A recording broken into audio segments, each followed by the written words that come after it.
করি। সেই সাথে যারা ত্যাগী নেতা করবে, যারা কিনা প্রমোশনের চাকরি হারিয়েছে, যারা কিনা তাদের প্রমোশন হারিয়েছে, যারা জাতীয়তাবাদের আদর্শের জন্য যারা কিনা তাদের সন্তানদের চাকরি নিতে পারেনি, তাদেরকে মূল্যায়ন করতে হবে সবার আগে। এটি হবে আমাদের একমাত্র চাওয়া। আজকে যদি আমরা প্রকৌশলীরা সবাই এখানে এসেছি, আমি জানি এখানে চলে গেলে অনেক অনেক কিছু ভুলে যাবেন। এই শহীদ প্রেসিডেন্ট জিয়া রহমানের উত্তরসূরি বিএনপির ভারপ্রাপ্ত চেয়ারম্যান তারেক রহমান যে 31 দফা ঘোষণা করেছেন রাষ্ট্র কাঠামো মেরামত করার জন্য, সেই রাষ্ট্র কাঠামো মেরামতের 31 দফা নিয়ে আপনারা প্রত্যেকে গ্রামে গ্রামে বাড়ি বাড়ি যাবেন, আপনারা নিজেও পড়বেন। এই দফাগুলো বাস্তবায়ন করতে গেলে প্রকৌশলীদের ভূমিকা অত্যন্ত গুরুত্বপূর্ণ। প্রকৌশলীদের যদি নিজেরা পরিবর্তন না হয়, প্রকৌশলী যদি সৎ না থাকে, তাহলে আমরা এই বিএনপিকে ক্ষমতা নিয়ে এসে কিন্তু আমরা কখনো এই দলকে নিয়ে আমরা টিকে থাকতে পারবো না। এটা মনে রাখতে হবে। আমরা সবার দায়িত্ব, নিজেদের দায়িত্ব, ইমানি দায়িত্ব।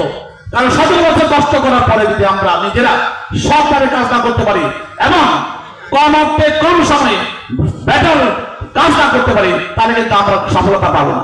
এই প্রজন্ম যা যাচ্ছে, এই প্রজন্মের 1 নম্বর পলিসি হলো সততা, 2 নম্বর পলিসি মানবতা, 3 নম্বরে ভালোবাসা এবং যোগ্যতম ব্যক্তি ত্যাগের মূল্যায়ন করে সুন্দর বাংলাদেশ গড়ে তোলা। এবং আগামী দিন বিএনপি ভারপ্রাপ্ত চেয়ারম্যান তারেক রহমানের নেতৃত্বে উন্নত এবং মানবিক বাংলাদেশ গড়ে তোলার জন্য, এই 31 দফাকে বাস্তবায়ন করার জন্য আমি অনুরোধ রাখবো প্রত্যেকটা প্রকৌশলীকে তাদের ফেসবুক, ইউটিউব, গুগল এবং টুইটার সহ প্রত্যেকটা আপনাদের ভূমিকা আমরা রাখেন, যাতে জামাত যেসব অপপ্রচার করছে সেই অপপ্রচার যদি আমরা যোগ্যতা দিতে পারি, পাশাপাশি আগামী দিনে এই বিএনপির কার্যকলাপগুলি আমরা প্রকাশ করতে পারি।